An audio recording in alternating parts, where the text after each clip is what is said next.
Assalamualaikum warahmatullahi wabarakatuh. Alhamdulillahirabbil alamin.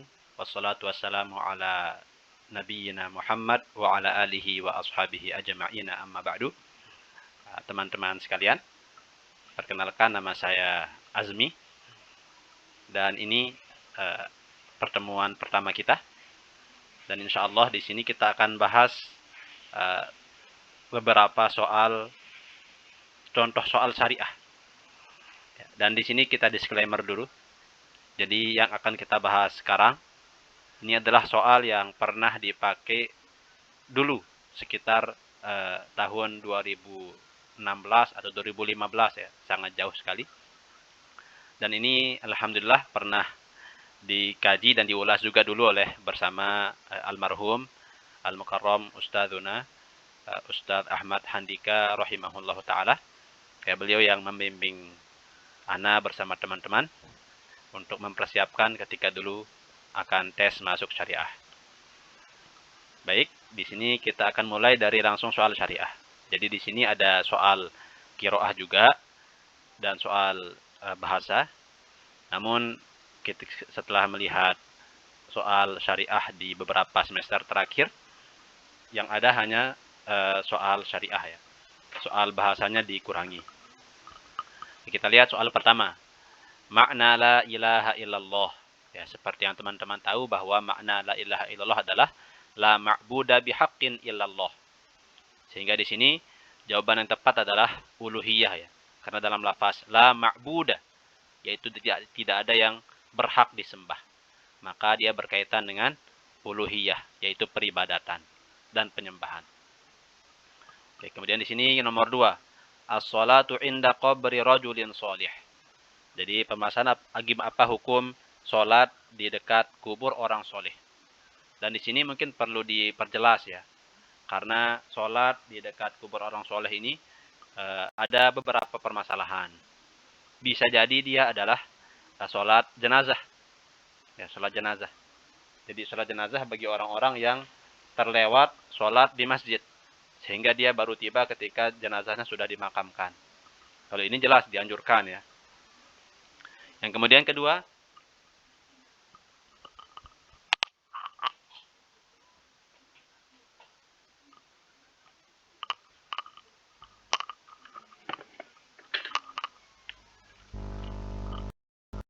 mengerjakan sholat untuk Allah Subhanahu wa taala, namun sholatnya di dekat kuburan.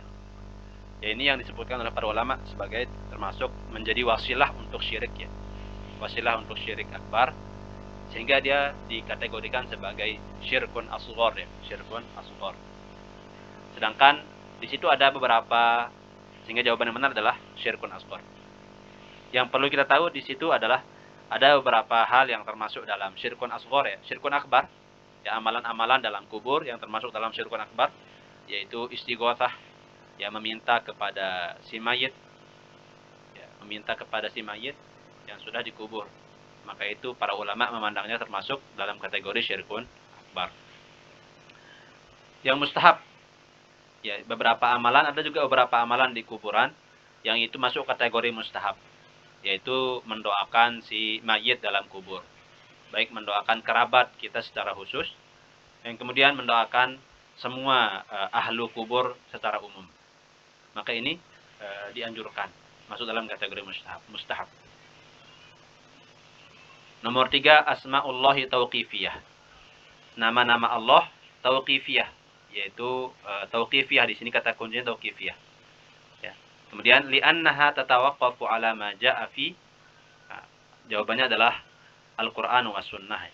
Karena nama-nama Allah Subhanahu wa taala itu hanya bisa diambil dari Al-Qur'an dan sunnah Nabi Muhammad sallallahu alaihi wasallam.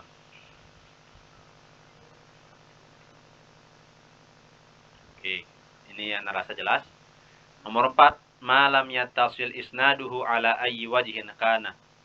Jadi ini sekarang masuk ke pembahasan tentang mustalah hadis ya. Ma lam yattasil isnaduhu ala ayyi wajhin kana. Apakah apa namanya? Disebut apa? Di sini ada jawaban hasanah lah, hadis hasan atau hadis mudraj al-munqati' atau asyadz. Di sini jawabannya adalah al-munqati'. Jadi ini malam yatasil isnaduhu, ya, hadis-hadis yang riwayat yang sanadnya itu tidak bersambung ala aywajihin kan dalam semua dalam semua riwayatnya. Maka ini maksud, ini pengertian dari al-munqati', ya. Yang secara bahasa artinya al-inqita' yang lawan kata ittisal, ya. Inqita' lawan kata ittisal, dan setelah istilah ini dia pengertiannya. Jadi ini perlu dihafal oleh teman-teman yang akan tes syariah. Sedangkan hadis hasan, ini teman-teman sudah tahu, hadis hasan adalah marawahu adlun khafifud dhabt. Ya. Hadis-hadis yang diriwayatkan oleh perawi yang adil namun memiliki khafifud dhabt. Dhabt yang khafif, yang ringan. Itu hafalan yang tidak terlalu kuat. Al-mudraj, ma huwa al-mudraj? Al-mudraj secara bahasa itu adalah al-idkhal, ya. Al-idkhal atau at-tadmin, memasukkan. Sedangkan secara istilah idraj adalah ma ghayyara siyaqu isnadi. Ma ghayyara siyaqu isnadi, yang siap atau konteks sanadnya berubah, diubah. Au udkhila fi matnihi ma laysa minhu bila faslin. Hadis-hadis yang di situ ada tambahan dari luar yang bukan bagian dari hadis. Yang lafaz itu bukan bagian dari hadis, namun perawi memasukkannya menjadi bagian dari matan hadis. Ya, sesuai dengan maknanya secara bahasa, yaitu memasukkan. Sedangkan asyadz adalah mukhalafatu thiqah liman huwa awthaqu minhu. Hadis-hadis dari perawi yang thiqah yang menyelisihi dan berbeda dengan perawi yang lebih thiqah dari dia. Itu pengertian dari hadis syadz. Kemudian di sini nomor 5. At-ta'lif al-usuli, pengarangan kitab usul fikih al-mabni ala istikhraji qawaidi usulil fiqh, yang dibangun atau didasari oleh istikhraj, ya,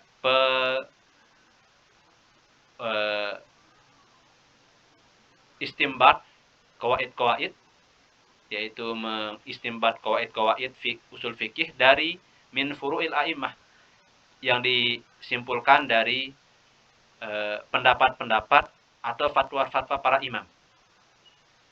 Huwa manhaj, ini metode, jawabannya adalah al-Hanafiyah. Jadi sebagaimana yang teman-teman tahu, metode penulisan kitab usul fikih itu ada dua. Pertama, manhaj al-Hanafiyah, yaitu metodenya ulama-ulama mazhab Hanafi, yang mereka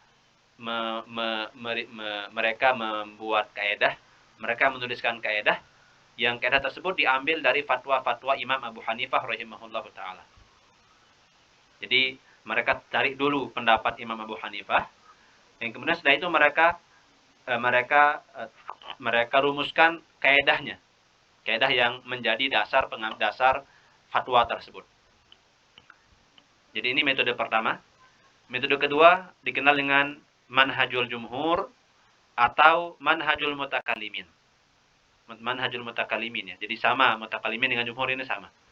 Jadi selain ulama mazhab Hanafiyah, mereka mempunyai metode yang disebut dengan manhaj al-mutakallimin, yaitu merumuskan kaidah dahulu, yang kemudian dengan kaidah ini digunakan untuk istimbat hukum-hukum fikih. Jadi kebalikan dari Hanafiyah. Kalau Hanafiyah tadi berawal dari hukum fikih, yang kemudian dari situ dirumuskan kaidahnya. Kalau manhaj mutakallimin kebalikannya, merumuskan kaidah, yang kemudian dengan kaidah tersebut menyimpulkan hukum-hukum fikih. Dan Asy-Syafi'i juga sama, ya. Jadi beliau juga menggunakan metode yang kedua, ya. Beliau merumuskan kaidah, yang kemudian dengan kaidah tersebut beliau istinbat hukum-hukum fikih. Nomor 6, tusammal kutub allati tujma' fiha ahaditsu kulli sahabi ala hidah, ahadits kulli sahabi ala hidah, sawa'an kanat sahihah aw dha'ifah. Kutub kitab-kitab hadis yang ini kata kuncinya, ya. Jadi kata kuncinya adalah tujma' fiha ahadits kulli sahabi ala hidah. Jadi kitab-kitab hadis yang metode penulisannya dengan mengurutkan hadis berdasarkan perawinya dari sahabat. Nah, ini disebut dengan kitab al-masanid ya. Kitab al-masanid, jamak dari musnad. Jadi kitab-kitab hadis yang penyusunannya itu urutan susunannya berdasarkan perawi dari hadis dari sahabat disebut dengan al-masanid. Dan contoh yang paling terkenal adalah Musnadul Imami Ahmad ya. Di situ beliau rumuskan hadis berdasarkan perawi dari sahabatnya. Oke, di sini kita lanjut. Matta sanaduhu binaqlil adli tamid dhabt an mithlihi ila muntahahu min ghairi syudzudin wala illah. Di sini kita lihat ada 5 sifat yang disebutkan mu'alif. Matta sanaduhu. Hadis-hadis yang sanadnya bersambung, satu. Kemudian binaqlil adl, yang diriwayatkan oleh perawi yang mereka mempunyai adalah. Kemudian tamu dhabt, yang dhabatnya sempurna.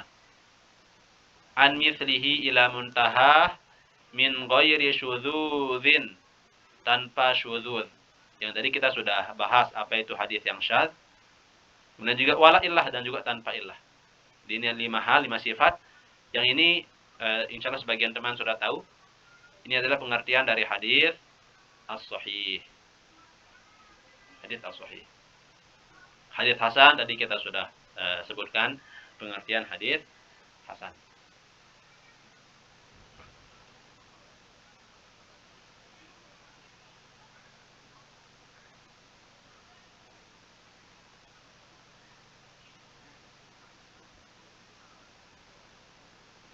Oke, kita lanjut. Nomor 8. Ma thabata li khilafid dalil li udhrin. Ya, hukum-hukum yang berlaku li khilafid dalil, berdasarkan yang menyelisihi dalil, menyelisihi kaidah ya. Hukum-hukum yang berlaku yang menyelisihi kaidah li udhrin, karena suatu uzur. Ini adalah pengertian dari rukhsah ya. Pengertian dari rukhsah.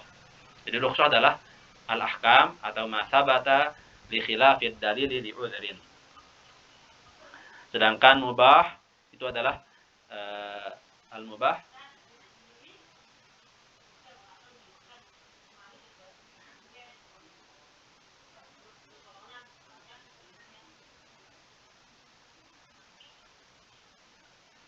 malam yarid fihi talab wala nahi.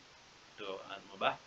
Kemudian wajib ma talaba bihi syari' amran talaban jaziman. Talaban jaziman itu wajib, pengertian dari wajib. Sedangkan pengertian dari azimah itu adalah kebalikan dari rukhsah itu, yaitu ma thabata ala wifqi ad-dalil.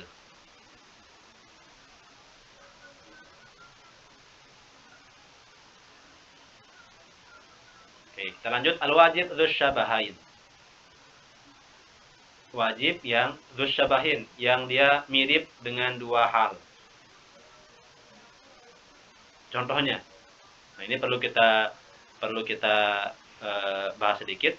Jadi ibadah itu ada 3 macam ya, yaitu ibadah pertama ibadah badaniyah. Yang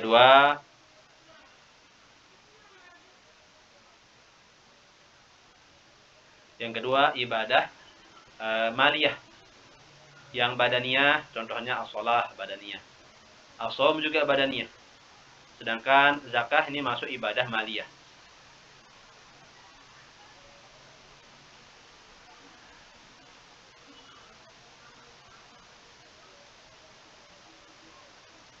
Nah, kemudian haji. Maka haji masuk ke dia dzusyyabahin. Jadi haji dia di situ maliyah dan juga sekaligus badaniyah. Karena dalam haji kita mengorbankan badan, juga mengorbankan harta kita. Kemudian terakhir, insya Allah kita akan lanjut di pertemuan selanjutnya. Ma yalzam min adamihil adam, wa yalzam min wujudihil wujud. Suatu hal yang jika dia tidak ada, maka hal lain juga akan tidak ada. Pasti tidak ada. Suatu hal yang konsekuensinya jika dia tidak ada, maka hal lain juga pasti tidak ada. Wa yalzam min wujudihil wujud. Dan berlaku sebaliknya. Jika dia ada, maka konsekuensinya hal lain pasti ada. Ini pengertian adalah, jawabannya adalah sabab ya. Ini pengertian dari sabab. Jadi sabab ini masuk dalam, jadi perlu sebelumnya hukum syar'i itu dibagi dua. Ada hukum taklifi, ada hukum wad'i. Ya, hukum taklifi yang 5 kita kenal, wajib, mandub, mubah, kemudian makruh dan haram. Ini masuk dalam hukum taklifi.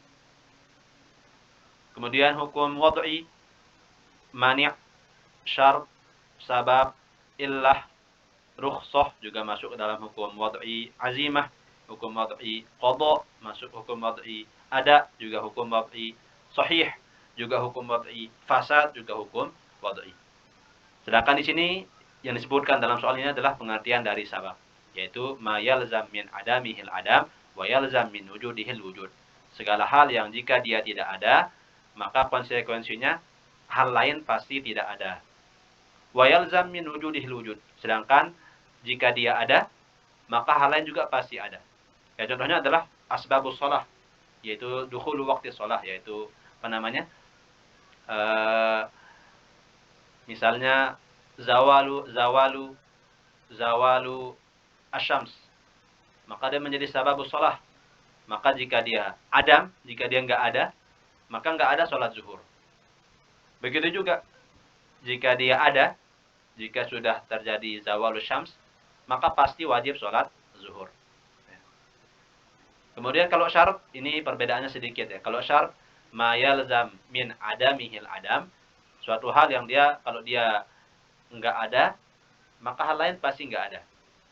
Wa la yalzam min wujudihil wujud. Perbedaan sedikit di sini ya. Kalau syarat ada tambahan la, wa la yalzam. Jadi dia kalau dia ada syarat tersebut, enggak mesti harus ada, enggak mesti ada hal lain. Contohnya adalah wudu ya. Wudu itu wudu masuk dalam syarat. Kalau wudunya enggak ada, maka sholatnya pasti tidak sah. Sedangkan kalau kita sudah wudu, enggak mesti kita sholat. Enggak mesti kita sholat. Al-mani' ma huwal mani'? Mani' ma yalzam min wujudihil adam. Segala hal kalau dia ada, maka konsekuensinya hal lain pasti tidak ada. Ma yalzam min wujudihi al-adam wa la yalzam min adamihi wujud. Sedangkan kalau dia enggak ada, maka tidak harus hal lain itu ada. Al-illah mahyal illah. Illah itu pengertiannya adalah al-wasful zahir al-mundhabit. Ya, sifat, suatu sifat yang dia tampak, yang kemudian dia mundhabit, tidak cepat berubah. Itu illah. Baik, kita cukupkan sampai di sini. Insyaallah kita lanjutkan di pertemuan yang selanjutnya. Silahkan di komen dan disampaikan kira-kira soal mana lagi yang perlu kita bahas sama-sama. Oke, syukron, jazakumullahu khairan. Wassalamualaikum warahmatullahi wabarakatuh. Semoga teman-teman dimudahkan untuk tesnya.